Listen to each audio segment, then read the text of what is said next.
Now for our story. It was 11 at night. The fashionable Vista Del Mar Hotel in Miami Beach was brightly lit, gay with pleasure seekers on holiday. But in Paul Cromwell's room, the only sound was that of a woman sobbing. Kit Calvert had broken in a short while earlier, had found Paul's man Max there before her. When Paul returned, her temporary period of coherence had been shattered by Paul's undisguised anger at her presence, and the wretched young woman had lapsed again. Her mind had retreated to a world of distorted images which only she could see. Disturbed at the girl's obvious illness, but not certain as to its gravity, the two men had discussed telephoning her father, but had agreed that first they'd better find a doctor.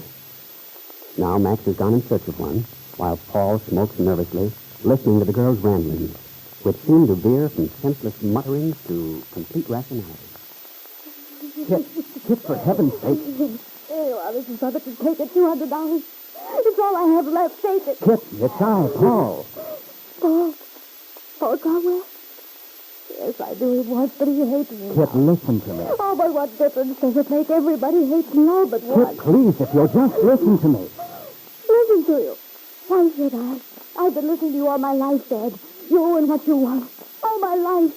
You ran me, told me what to do, sent my one friend away. Kit. No, come near me. Oh, Kit, reasonable. I know you want to lock me up. Keep me here, but you're not going to. I'll find him. Oh, why doesn't that blast the doctor come? I can't control him much longer. Oh, thank heaven. Miss Cromwell, I'm Dr. Nielsen. Your man told me... Oh, yes, I'm glad you got here, Doctor. She's out of her head, Doctor. You can see. Believe me, I've been having a time of it. I'm so glad you came finally. I've been at my wit's end. This young woman is your wife, Miss Cromwell? Oh, good Lord, no. She's just an acquaintance.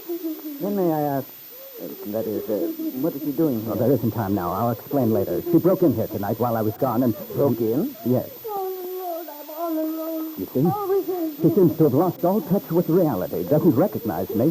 Keeps babbling about her father. Seems to think I'm her father. I see. What is her name, please? Calvert. Kit Calvert. But she's been calling herself Karen Cummings. But why? I believe she's trying to keep out of her father's way. At least she appears to be in deathly fear of him. Absolutely terrified. Her father, eh? Well, I'll have a look. Perhaps a sedative. Good evening, Miss Cummings. Cummings? Why do you call me that? It's your name, isn't it? Who sent you? The Paul? He's the only one who knows Paul and that leech, Mrs. Brotherton. If Paul sent you... Perhaps I made a mistake. Perhaps I have you confused with someone else. Would you prefer to be called Miss Calvert? Calvert. Yes, that's my name. But what are you doing here in my room? What are you doing here? Oh, Miss Calvert, you're ill. You've been under a strain, I'm afraid. I want to help you. Help me. Oh, that's wonderful. Well, if you want to help me, just keep Dad away. Don't let him find me. I'm a doctor, Miss Calvert. I want to make you feel better if I can. A doctor? Yes, Dr. Nielsen. Well, Dr. Nielsen, I'm afraid you've made a mistake. I'm not in need of your services, thank you. I'm quite all right. It's true I've been having this beastly headache, but... Yes, the headache. That's what I want to ask you about. Now, how long have you been having these headaches, Miss Calvert? I don't know. Ages. They pound and pound. Not from the outside, but from the inside, like a million tiny hammers. My skull feels tight. I know. Those headaches can be very wearing on the nerves. Well, I think you can take care of that in very short order. I have just the thing in my bag. Here we are. Now, a glass of water. I see you have one already here on the table. Now, if you just swallow this capsule. No, I won't. What's in it? What are you giving me? This is another one of bad tricks. Now, this will make you feel better. For the headache, you know. Oh, yes, that's the headache. Beastly headache. I can't think. I can't sleep. That's right. This will make them go away. Just swallow it down with a little water. There, that's a good girl. Now, give me the glass. I'm so tired, so lonely, too. Oh, if I could only find my friend. Your voice. It's like his, but... No, Dad sent him away. She'll never come back, never. You're going to be all right, Miss Calvert. You're sleepy now. Just close your eyes. Yes, I'm tired. Of course you are. Go to sleep. That's right. Go to sleep. Doctor, she'll drop off in a minute. I gave her a pretty stiff dose. What a night. Doctor, Yes? what do you really think is wrong with the girl? I'm just a layman, but I assure you she's been talking the most awful rot. It looks to me as if she's, completely off her rocker.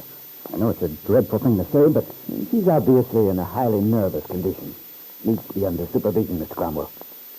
As to what the trouble is, shouldn't like to venture an opinion on so slight an acquaintance with the case. And I think it's safe to say the trouble is not of organic origin. That is to say, yes, I know. You mean there's nothing wrong with her physically? not as far as I can see. And of course, I'd have to make a thorough examination. But what am I to do with her? I can't keep her here. Well, Mr. Cromwell, I'm afraid it'd be impossible to move her. She's exhausted physically as well as emotionally.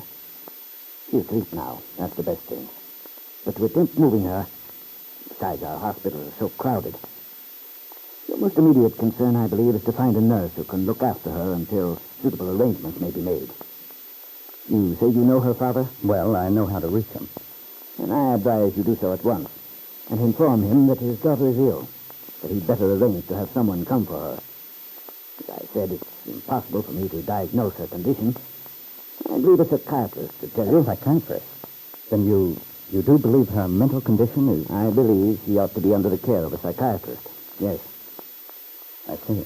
Meanwhile, I believe I can put you in touch with a nurse for the night. Oh, if you could, that would be a great help. Well, I'd better telephone Mr. Calvert now. But I'd like you to talk to him, Doctor. You'll be able to explain it. If you wish. Is this the desk? Hello. Hello, this is Paul Cromwell. I'd like to put through a long-distance call. Yes. To Wakefield. No, I don't know the number, but the name is Ben Calvert. C-A-L. Yes, that's right. Will it take long, do you think? Oh, good. No, I'll wait. They say they can put me right through, thank heaven. This time of night, the lines are usually not so busy. Calvert. What? That name, Kit Calvert. Just trying to place it. Seems familiar somehow. Oh? How long has he been in Miami, Mr. Cromwell? About a week, I believe. I see. Has she been hysterical like this before? I don't know. I haven't seen much of her. The once or twice I talked to her, she did seem, rather irrational. I didn't pay any attention to it at the time. Besides, frankly, I thought she might be putting on a bit. Are you very well acquainted with Miss Calvert, Mr. Cromwell? I've known her for several years, yes, but I don't see that has anything to do with it.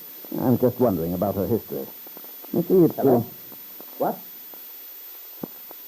Oh, he isn't? Well, then where can I... Not until tomorrow. This is very important, operator. Don't they know where he could be reached? Yes, I understand.